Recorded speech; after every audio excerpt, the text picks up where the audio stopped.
वसुंधरा योजना के तहत विज्ञान एवं प्रौद्योगिकी में इनोवेशन को बढ़ावा दिया जा रहा है। आर्टिफिशियल इंटेलिजेंस के क्षेत्र में भारत के योगदान को आगे बढ़ाते हुए इंडिया एआई मिशन प्रारंभ किया गया है। राष्ट्रीय क्वांटम मिशन से भारत इस फ्रंटियर टेक्नोलॉजी में दुनिया के अग्रणी देशों की पंक्ति में स्थान बना सकेगा। मेरी सरकार देश में बायो मैन्युफैक्चरिंग को बढ़ावा देने के उद्देश्य से बायो ई-ट्री पॉलिसी लाई है। ये पॉलिसी भविष्य की औद्योगिक क्रांति का सूत्रधार होगा। बायो इकोनॉमी का उद्देश्य प्राकृतिक संसाधनों का कुशल उपयोग करना है, जिससे पर्यावरण को संरक्षित करते हुए रोजगार के नए अवसर पैदा होगा। माननीय सदस्यगण, मेरी सरकार ने अर्थव्यवस्था को पॉलिसी पैरालिसिस जैसे परिस्थितियों से उबरने के लिए मजबूत इच्छा शक्ति के साथ काम किया है। कोविड और उसके बाद के हालात एवं युद्ध जैसी वैश्विक चिंताओं के बावजूद भारतीय अर्थव्यवस्था ने जो स्थायित्व एवं रेजिलियंस दिखाया है, वो उसके सशक्त होने का प्रमाण है। मेरी सरकार ने ईज ऑफ डूइंग बिजनेस को बढ़ावा देने के लिए कई महत्वपूर्ण कदम उठाए हैं। वन नेशन वन टैक्स की भावना के तहत जीएसटी को व्यवस्था लागू की गई है, जिसका फायदा सभी राज्यों को मिल रहा है। मेक इन इंडिया जैसी नीतियों के कारण आप बड़े ग्लोबल ब्रांड को प्रोडक्ट पर भी मेड इन इंडिया के लेवल्स देखने लगे हैं। माननीय सदस्यगण, भारत के छोटे व्यापारी गांव से लेकर शहरों तक हर जगह आर्थिक प्रगति को गति देते हैं। मेरी सरकार छोटे उद्यमियों को अर्थव्यवस्था की रीढ़ मानते हुए उन्हें स्वरोजगार के नए अवसर दे रही है। एमएसएमई के लिए क्रेडिट गारंटी स्कीम और ई कॉमर्स एक्सपोर्ट हब्स सभी प्रकार के उद्योगों को बढ़ावा दे रही है। तीसरी कार्यकाल में मेरी सरकार द्वारा मुद्रा ऋण की सीमा को 10 लाख रुपया से बढ़ाकर 20 लाख रुपया करने का लाभ करोड़ों छोटे उद्यमियों को हुआ। मेरी सरकार ने क्रेडिट एक्सेस को आसान बनाया है। इससे वित्तीय सेवाओं की लोकतांत्रिक बनाया जा सका है। आज लोन, क्रेडिट कार्ड, बीमा जैसे प्रोडक्ट सबके लिए आसानी से सुलभ हो रही है। दशकों तो हमारे देश के रेहड़ी फैक्ट्री पर दुकान लगाकर आजीविका चलाने वाले भाई बहन बैंकिंग व्यवस्था से बाहर रहे। आज उन्हें पीएम स्वनिधि योजना का लाभ मिल रहा है। डिजिटल ट्रांजैक्शन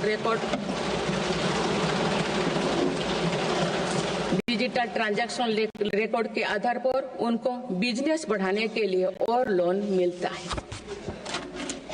ओएनडीसी की व्यवस्था ने डिजिटल कॉमर्स यानी ऑनलाइन शॉपिंग की व्यवस्था को समावेशी बनाया है। आज देश में छोटे बिजनेस को भी आगे बढ़ाने का समान अवसर मिल रहा है।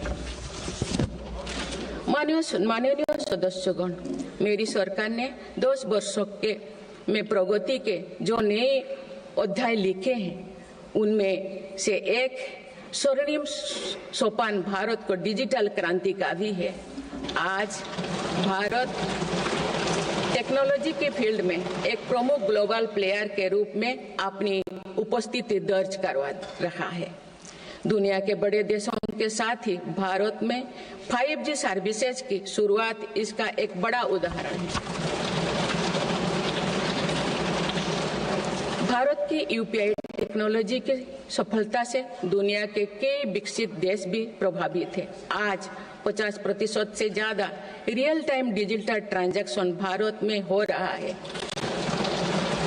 मेरी सरकार ने डिजिटल टेक्नोलॉजी को सामाजिक न्याय और समानता के एक टूल के तौर पर इस्तेमाल किया है।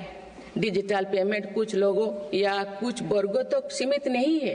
भारत में छोटे से छोटा दुकानदार भी इस सुविधा का लाभ उठा रहे हैं। गांव में भी बैंकिंग सेवाएं और यूपीआई जैसे वर्ल्ड क्लास टेक्नोलॉजी उपलब्ध है।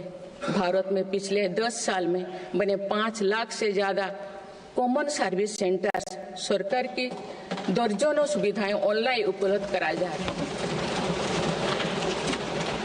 मेरी सरकार ने लोगों के जीवन पर सरकार का प्रभाव कम करने के लिए ई गवर्नेंस को महत्व दिया है। डिजी लॉकर्स की व्यवस्था ने लोगों को कभी भी कहीं भी अपने महत्वपूर्ण डॉक्यूमेंट्स पाने और दिखाने की सुविधा दी गई। तेजी से डिजिटाइज होते हमारे समाज में आज राष्ट्रीय सुरक्षा से जुड़ा एक और महत्वपूर्ण विषय साइबर सिक्योरिटी है। डिजिटल फ्रॉड, साइबर क्राइम और डीप फेक जैसे टेक्नोलॉजी सामाजिक, आर्थिक और राष्ट्रीय सुरक्षा के लिए चुनौती भी बनी है। इन साइबर क्राइम को नियंत्रित करने के लिए कई कदम उठाए गए हैं। साइबर सुरक्षा के क्षेत्र में भी युवाओं के लिए रोजगार की संभावनाएं हैं। मेरी सरकार साइबर सिक्योरिटी में दक्षता सुनिश्चित करने दिशा में निरंतर कार्यरत है।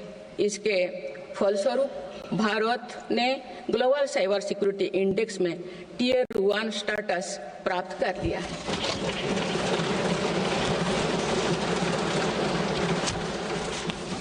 माननीय सदस्यगण, किसी भी देश का आधुनिक इंफ्रास्ट्रक्चर नहीं केवल उसके नागरिकों को एक बेहतर जीवन एवं देश को नई पहचान देता है, बल्कि देश को एक नया आत्मविश्वास भी देता है। बीते दशक में भारत ने वर्ल्ड क्लास इंफ्रास्ट्रक्चर निर्माण के कई माइलस्टोन तय किए हैं। इस आधुनिक इंफ्रास्ट्रक्चर से दुनिया में भारत की छवि मजबूत हुई है। इन्वेस्टर्स का भारत के प्रति भरोसा बढ़ा है, उपयोग को बल मिला है और नए रोजगार का निर्माण हो रहा है। मेरी सरकार देश के हर हिस्से को हाईवे, एक्सप्रेसवे से कनेक्ट करने के लिए मिशन मोड में काम कर रही है। पीएम गति शक्ति नेशनल मास्टर प्लान के द्वारा परियोजना पर पूरा करने की गति तेज हुई है। 10 साल पहले बुनियादी ढांचे का बजट लगभग 2 लाख करोड़ रुपया था, जो पिछले बजट में बढ़कर 11 लाख करोड़ रुपया से अधिक हो गया।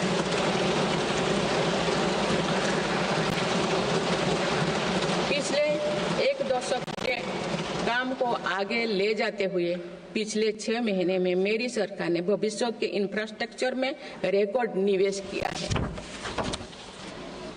वाडवोन में भारत के पहले डीप वाटर मेगा पोर्ट की आधारशिला रखी गई है। 76,000 करोड़ की लागत से बनने वाला ये पोर्ट विश्व के शीर्ष 10 पोर्ट में से एक है। मुझे बताते हुए खुशी हो रही है कि उधमपुर श्रीनगर बारामूला रेल लिंक परियोजना पूरी हो गई है और अब देश कश्मीर से कन्याकुमारी तक रेलवे लाइन से जुड़ जाएगा। इस महत्वाकांक्षी परियोजना के तहत चेनाब ब्रिज का निर्माण हुआ है, जो विश्व का सबसे ऊंचा रेल ब्रिज है। साथ ही आंधी ब्रिज देश का पहला रेल केबल ब्रिज बना है। सिंकुन ला सुरंग पर काम भी सफलतापूर्वक आगे बढ़ रहा है। निकट भविष्य में पूरी होने पर यह विश्व की सबसे ऊंचा सुरंग होगा। इससे लद्दाख और हिमाचल प्रदेश के बीच 12मासी संपर्क बना रहेगा।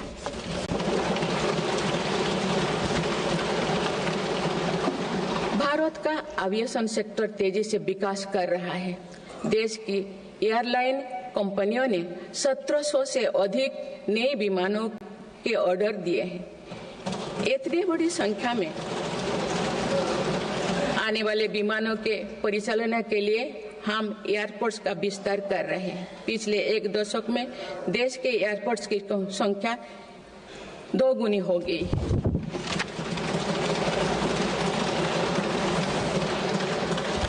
माननीय सदस्यगण, विकसित भारत को गति देने